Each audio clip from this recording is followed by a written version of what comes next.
Baik, Bapak Ibu yang kami hormati, sebagaimana apa yang kami sampaikan tadi, kita melihat ujian Allah yang diberikan kepada orang yang beriman. Supaya kita nanti bisa bedakan apa itu ujian atau azab. Ya, itu bisa dibedakan.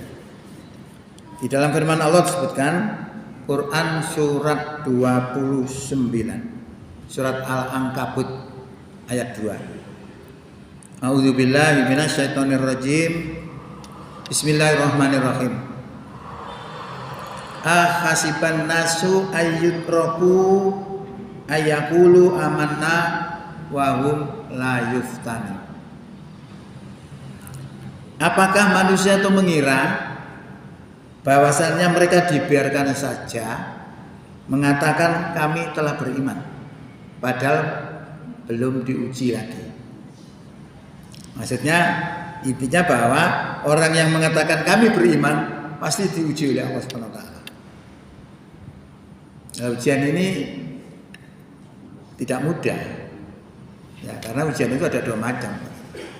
Ada ujian kebaikan, ada ujian kesengsaraan. Kemudian kita lanjutkan lagi yang tentang ayat-ayat yang terkait dengan masalah ujian. Wala nabluwanakum.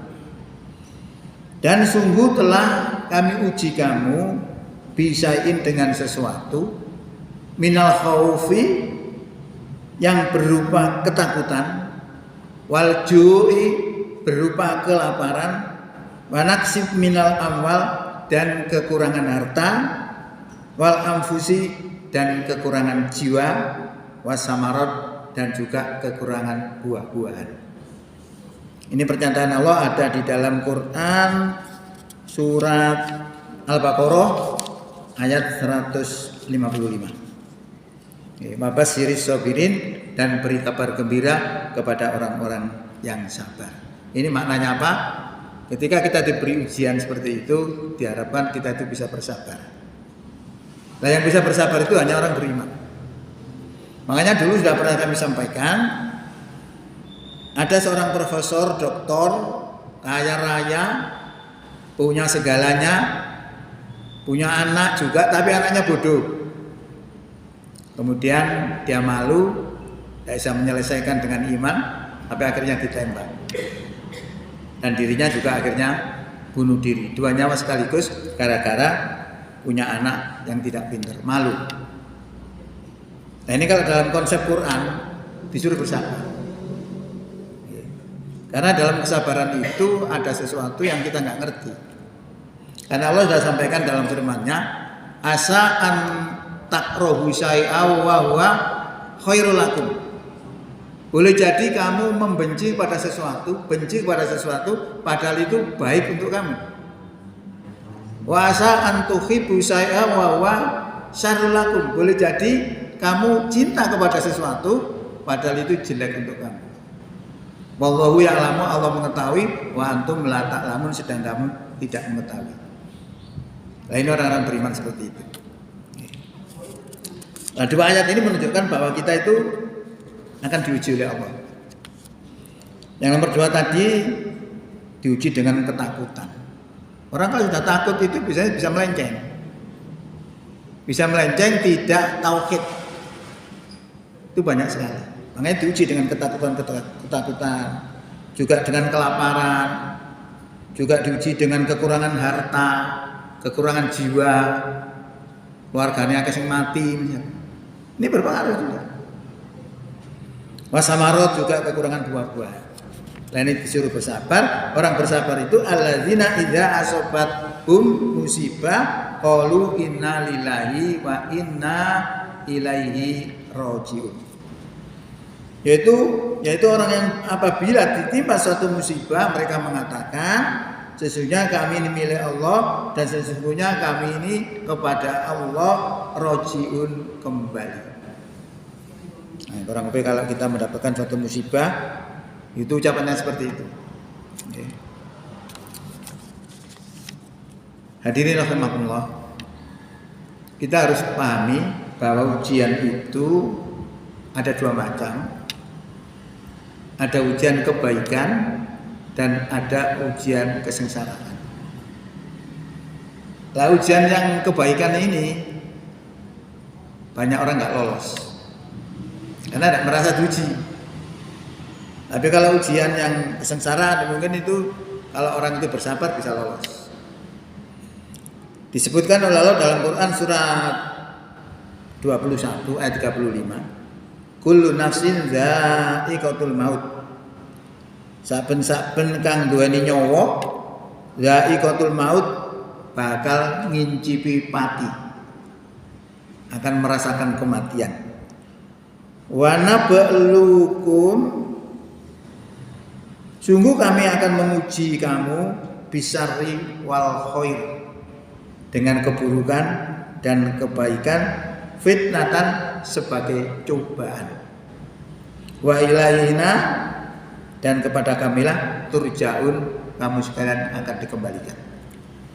Ini yang menerangkan bahwa ujian itu ada dua macam, ada ujian kebaikan dan ada ujian keburukan. Contoh ujian kebaikan. Ujian kebaikan ini salah satu contoh. Nabi Sulaiman itu nabi yang kaya raya. Ya, diberi ilmu luar biasa, bisa ngerti bahasanya binatang. Bahkan anak buahnya itu dua jenis, yaitu manusia dan jin. Luar biasa kenikmatannya ini. Pada suatu hari Sulaiman ini berdakwah pada Ratu Bilqis. Ratu Bilqis itu orang itu yang masih kafir, perempuan. Nah, mungkin karena didakwah itu lalu Ratu Bilqis itu kepingin mendatangi Nabi Sulaiman di kerajaannya.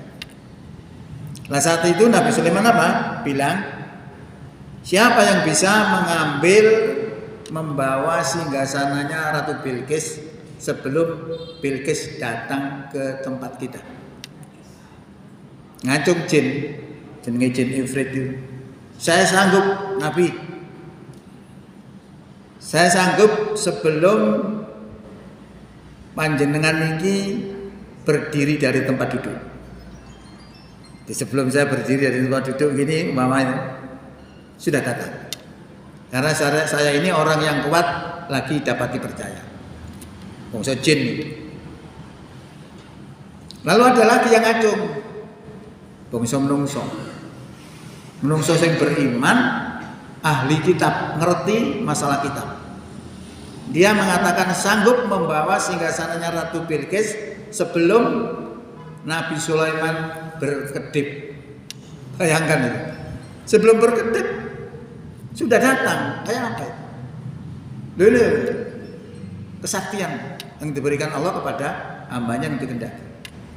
Akhirnya betul sebelum berkedip singgasana sudah datang di sisi Nabi Sulaiman. Apa jawab Nabi Sulaiman? Ternyata Nabi Sulaiman itu takut. Takutnya apa? Takut, khawatir tidak bisa bersyukur. Nah, ini merupakan ujian, apakah saya bisa bersyukur atau saya menjadi kufur. Dia sadar.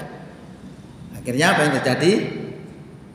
Dia tetap bisa mensyukuri nikmat itu sehingga lolos dari ujian kebaikan itu. Tidak terasa begini-begini.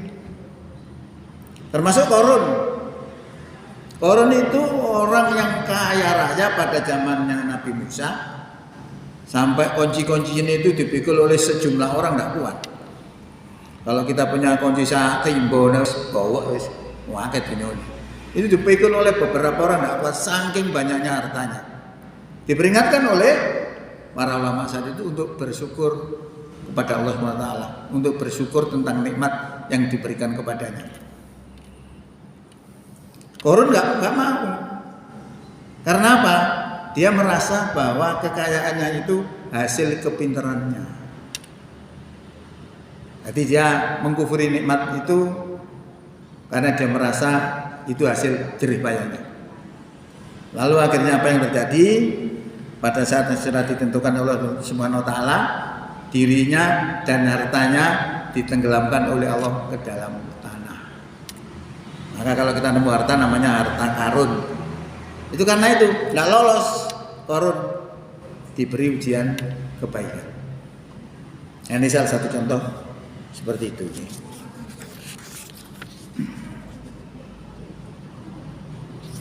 Hadirin rahimakumullah.